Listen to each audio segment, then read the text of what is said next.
there was another rumour, if you want to get into this now, but Jamie Elliott. Yeah, to the Gold Coast Suns. To the Suns, like that's a big rumour at the moment. And again, a knock-on effect of that potential of bringing in a Jack Silvani and what that does to those contracts, because they've just had so many.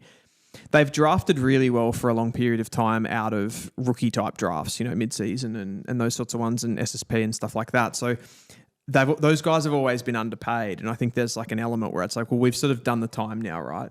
Mychek and these types of players. Gold Coast Suns going hard at a player like this it's interesting to me. I mean, I think we know they need a small forward like a Jamie Elliott, but maybe it's not. Maybe I'm perceiving them to have a tight salary cap when they don't. The Suns. The Suns, yeah. Yeah, I mean, it's going to bite at some point. Yeah. Well, we can assume he can get a bit of a short-term payday there, you'd think. But he's Queenslander originally, Jamie Elliott, isn't he? Yep. So that helps. He had a good look at Brisbane in 2022, apparently, and his family is still there, and he spent his childhood in Queensland. So the Gold Coast Suns, that could be... How old is he? He'd be at least 29, I reckon. I think he's older than me. 32. 32, yeah, okay. So what are you questioning there? Are you questioning it from a salary cap point of view and how they fit them in, or are you questioning where he actually fits into that team in general? The former. Okay. The former. I thought it was an odd move, but as I say, it's like, well, presumably if Gold Coast are offering a 2-year deal, I presume they can make that work. Yeah. I suppose it's not so much about who they're paying right now, the Suns. It's about who they're going to start paying soon. And who it's going to squeeze out. Exactly. Like the pay increases that some players are going to inevitably receive. Yeah. So like throwing into this while we're talking about the Gold Coast Suns and what they're doing, like another one that's been linked to them also in this Collingwood squeeze is Beau McCreery. Yeah.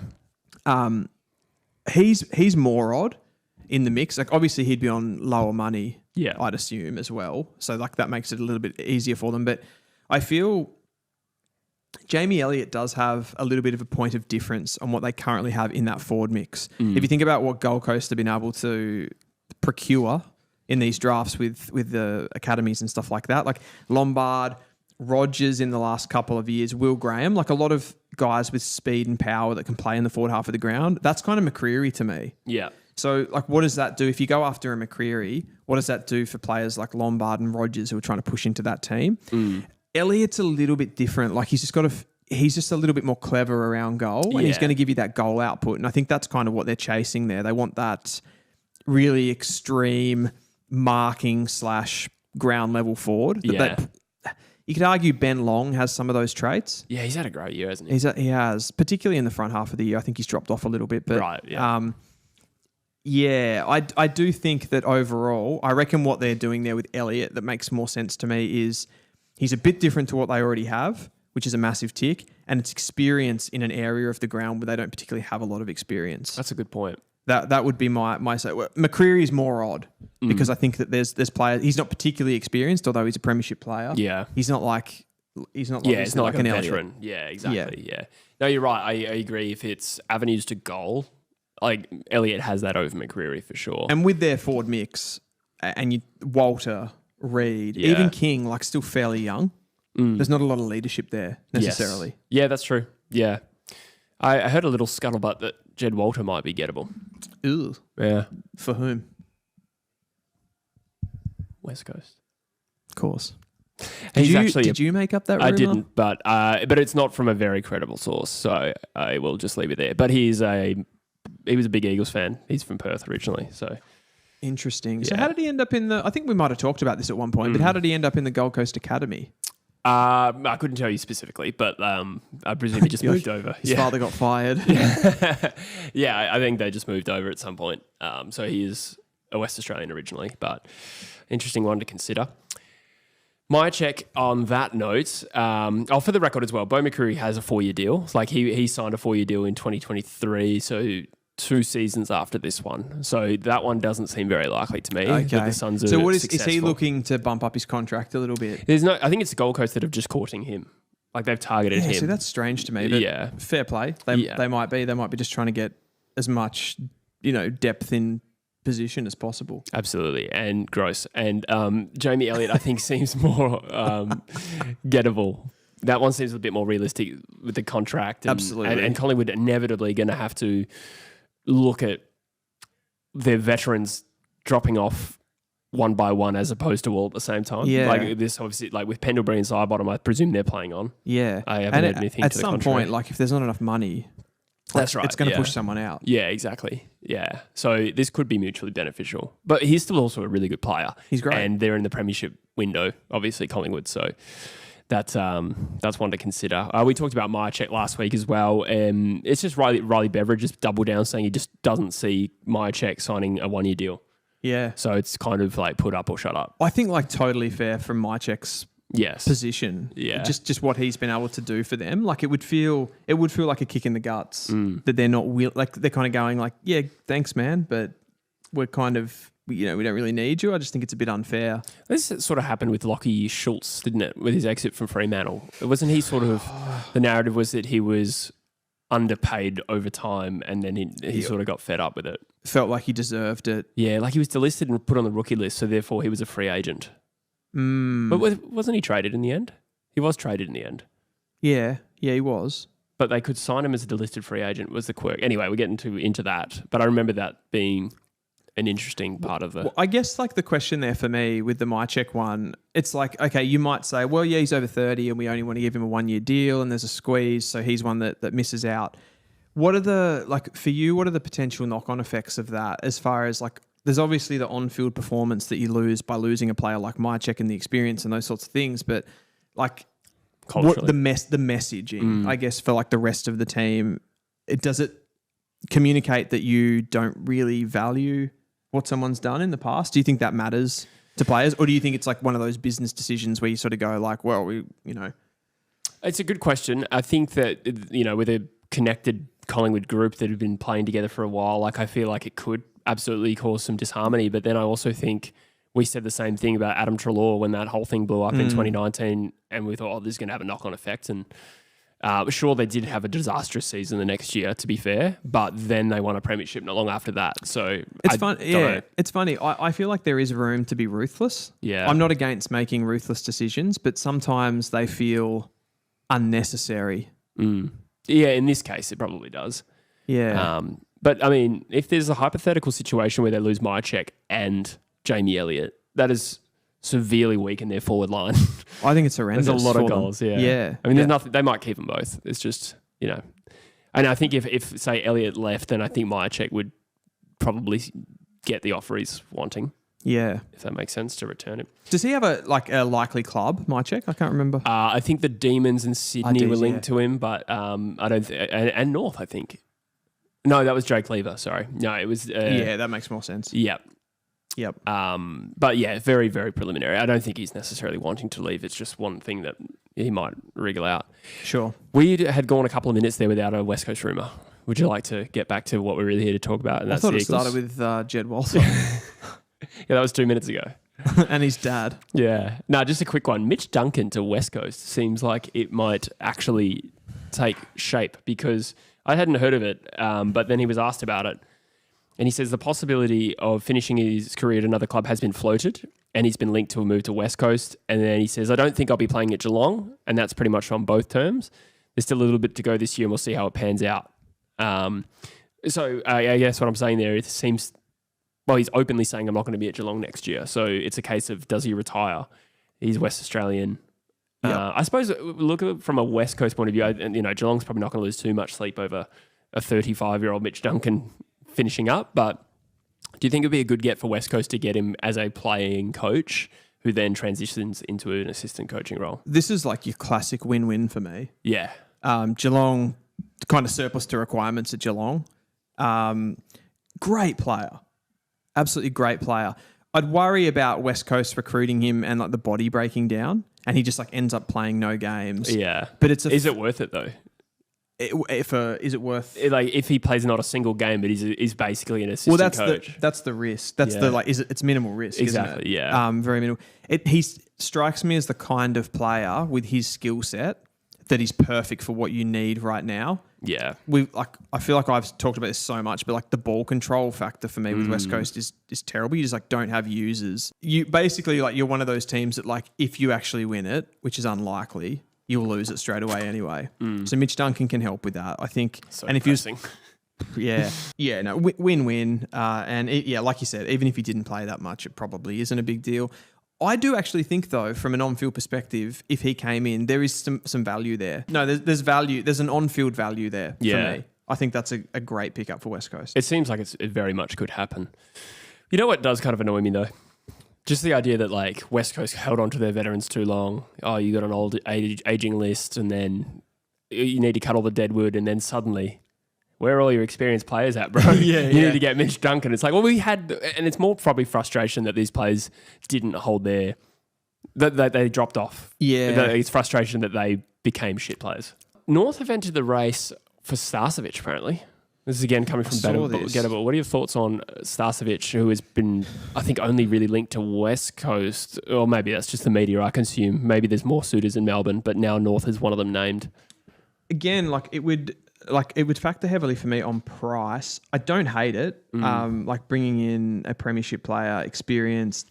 Our backline badly needs reinforcements, and I feel like Starcevich would be one where you probably would get a little bit of a bargain on him. Like I know Maynard was sort of touted as one. I feel like that was probably just his like agent trying to push his price up a little bit more than anything else with Collingwood. But yeah, Starcevich I feel like would one you'd get at a reasonable discount.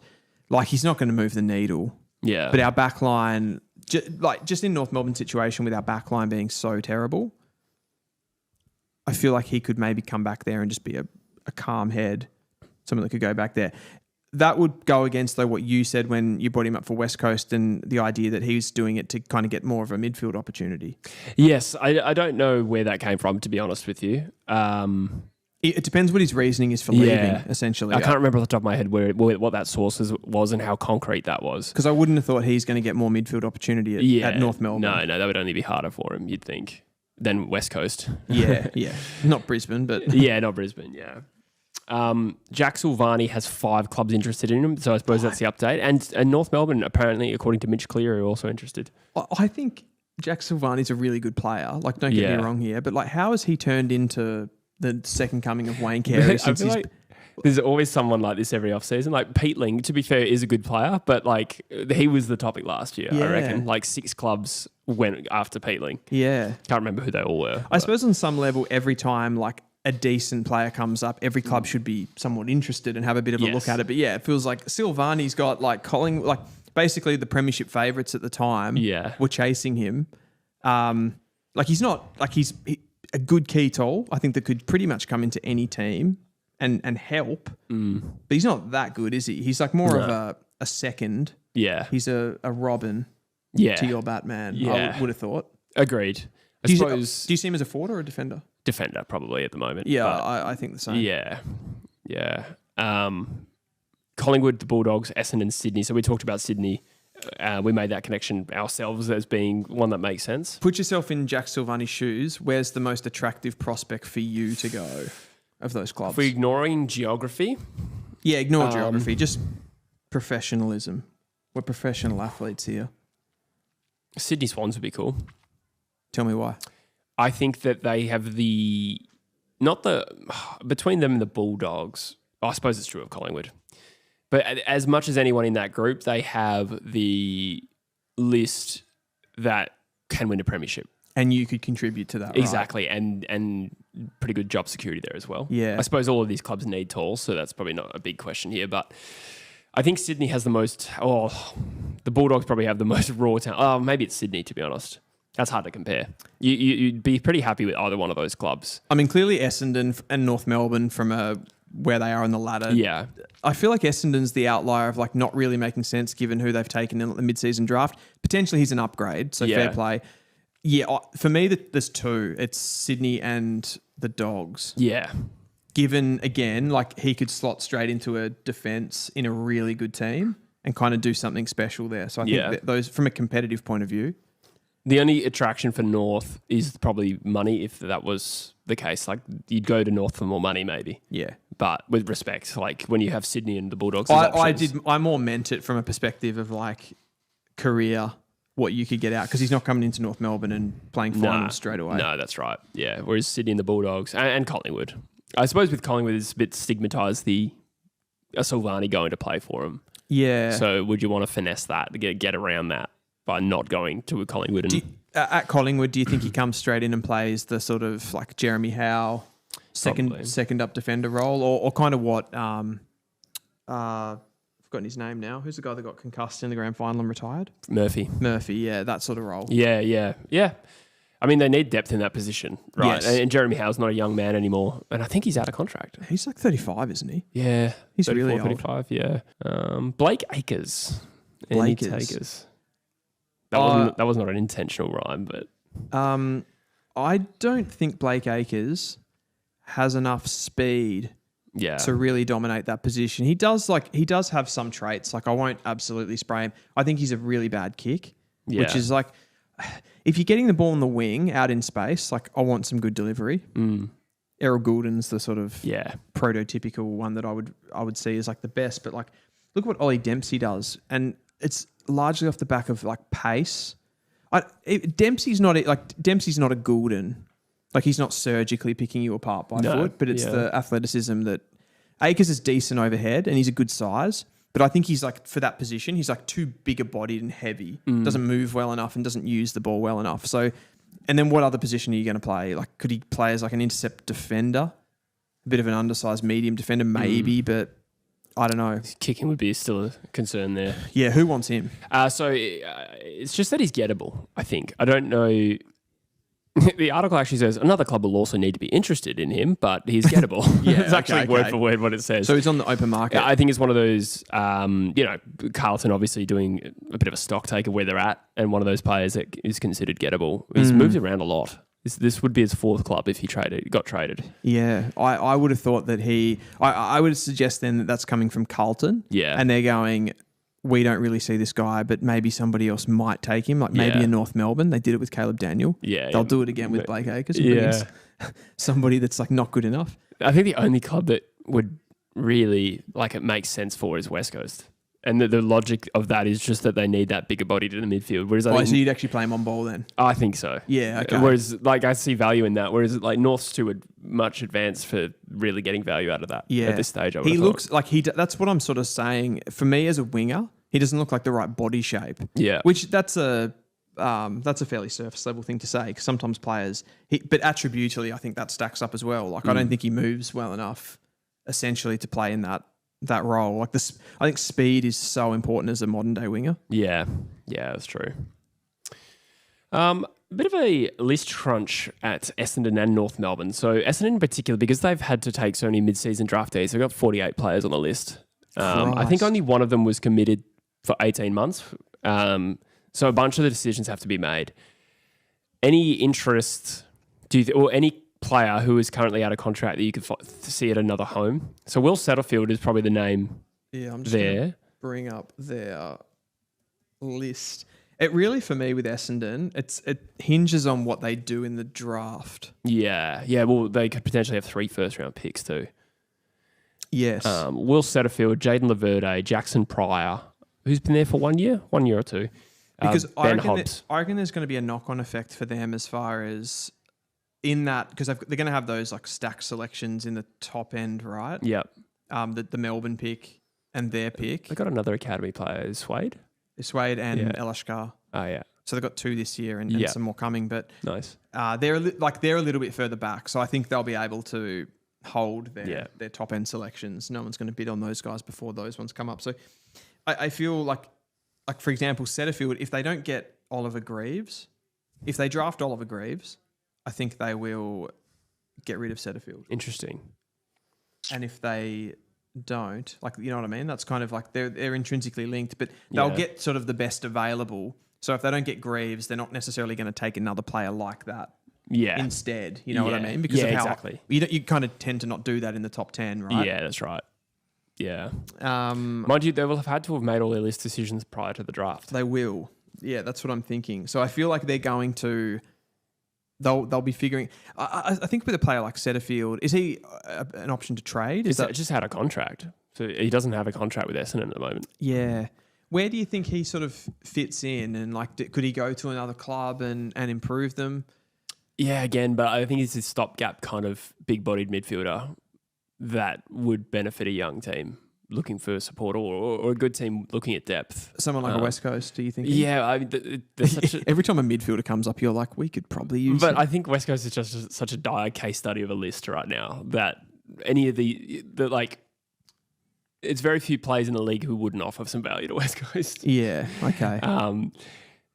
But I'm trying to think of another club that would suit, like maybe... You're so desperate that you're trying to like put the round peg of Blake Acres into the square hole. It's not something I would target, Blake Acres. But, Yeah. But look, I think if it was really cheap, West Coast would be silly not to try and get like an established player like that. Sure. That's how bad we are.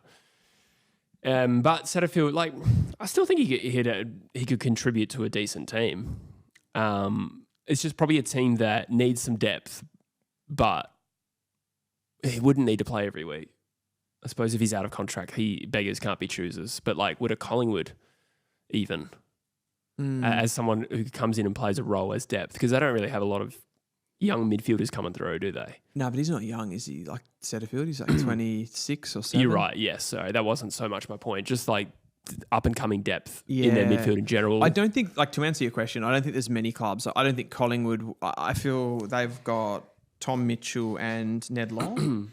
Ned Long, I did forget about. Yes, they sort of played that role. Yeah, that kind of bigger bodied first possession player. So I don't think they would look for a Setterfield. But that's just how old that midfield is, though. Yeah, you're talking about just wanting to like refresh some faces in there. Yeah.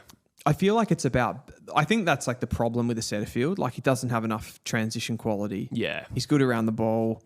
He's not great, though, at the same time. Like, he's not on the level of like a Tom Green, that echelon of player. So then it just becomes... He becomes like a depth player.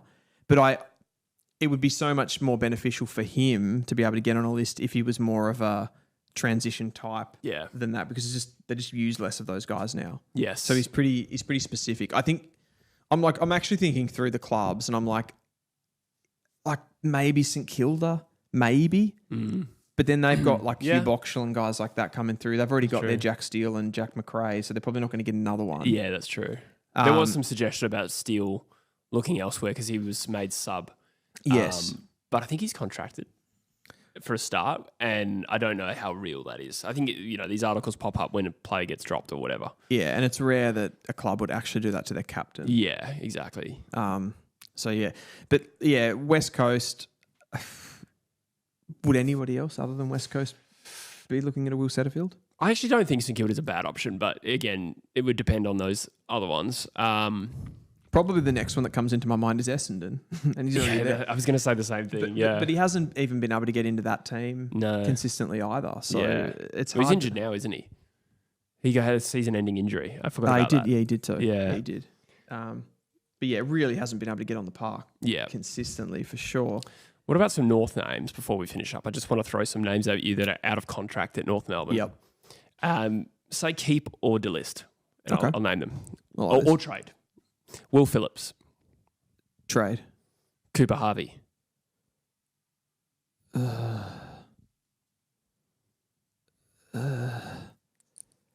Has he got any value? Keep. Yeah. I think you have to, just the romantic notion of it. Bryn Teagle. Delist. Callum Coleman-Jones. Delist. Darcy Tucker. Delist. Wow. Eddie Ford. Keep. Yeah, I would have thought so. Finbar Maley. Keep. Callan Dawson. Keep. Miller Bergman. Trade. Would he have any value? Not sure, but I'll accept it as a suss the waters and see. Yeah. So how many did we cut there? So you kept... I was cutting early and then I was... Yeah. So you cut Phillips, you cut Teagle, Coleman-Jones, that's 3. Tucker's 4. And then Bergman, potentially a fifth one. Yep. So apparently North need to clear up 7 list spots. Well, I don't know why it's specified that they need to. It was just an article that suggested 7 list spots. Is this the knock-on effect of us being sort of granted some liberties there? And now it's like being capped? I forgot about that. Yeah, I think it could be. Yeah, okay. I should look into that more. I'm not 100% sure on that, but it might be that we've been like, our list has been expanded and now it's coming back in. That would make sense. Okay, so some headaches there. You'd have to cut 3. 3 others. Yeah. Well, maybe we'll count Bergman as one. So that would be 5. For sure. So then tough decision on Callan Dawson or... Geez. It does get tough. Callan Dawson, it feels tough on. I think he's played some good footy. I definitely wouldn't cut Finbar. Maybe Eddie Ford would be the next one. Okay. We do have a lot of players in that position, but I think I'd probably throw Dersmer into that as like a trade. Yeah, wow. This year? You'd want him to have played more football, wouldn't you? So he had more value. I feel like what would you get for Dersmer now? Early second rounder? Yeah, probably. Late first at best, maybe. Yeah. Maybe in this draft you get a late first rounder. He's still contracted, which is helpful. So maybe it is time to trade him, or the time to trade him. Yeah, while he's actually got some value, like you can get something back. It's true. Or if you're North Melbourne, like when's he out of contract? Next year, I would have thought. So would we be able to get a compensation pick? No, you'd have to be 8 years of service. Of course. Yeah, of course. Yeah. Wow. Yeah. Horrific. That's probably all we got for trade discussion. There's a couple of people just in the chat saying Windhager to Collingwood. That's the first time I've heard that. Interesting. That's what Dale Goodman said. Wow. That'll be a big blow. To the Saints? Yeah, I think so. And also remember that thing I said a couple of weeks back that Nazire wanted Windhager in part of St Kilda's plan. So they're pretty good mates, I think. Yeah, so what if they both left? Oh, well, you'd think that if Windhager left, that the Nazires... that would impact his decision too. Mind you, it seems like this move to Port Adelaide is more increasingly on. Yeah. I can't imagine, like St Kilda have offered him, I think it's 1.4. It's like the best offer they can possibly muster.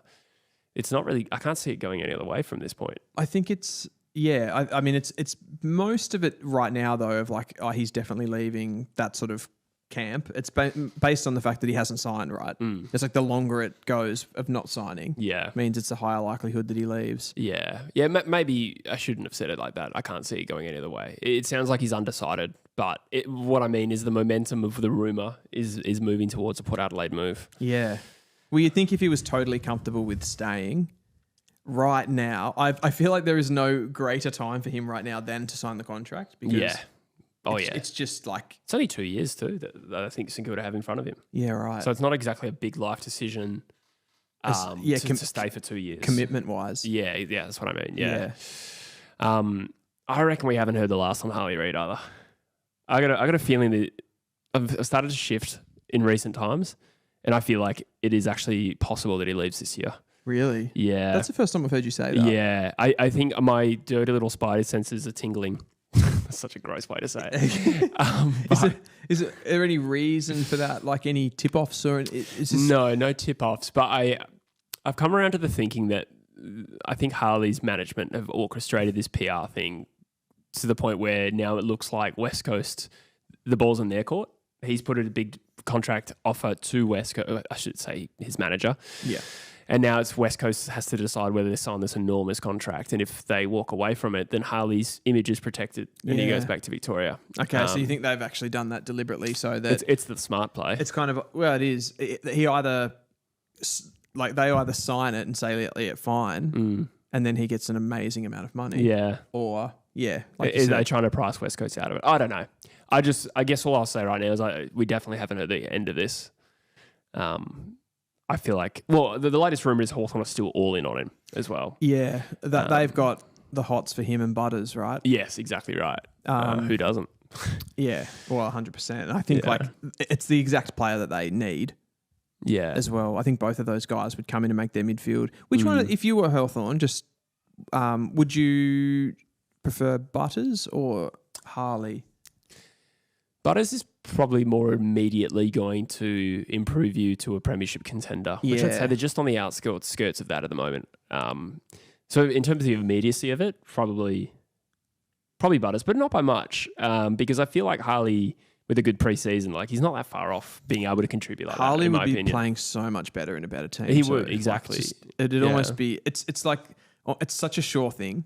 I do think though you would have to, if you were Hawthorn, as far as like with their premiership tilt, I think they would consider themselves having enough quality to not have to speculate on Reid. Yeah. When you know, you do know exactly what Zach Butters is. Yeah. And I think for them in the specific situation, they would go Butters. Yeah. Yeah. Could they get both? Oh, God. It does seem unlikely, but How would they? How? Or not this year. So like you'd assume Butters would be next year and Harley And then would be Harley this year. into. Oh, Well, right. what I think Tom Morris reported that Harley's either going to sign a deal with West Coast or leave this year. He won't go into next year uncontracted. So it is possible that there's a move this year. Whereas Butters, I think, less likely. I think he's more likely to wait it out for free agency. And I think if you're Hawthorn, you'd rather wait that one more year. Personally, maybe not. Yeah.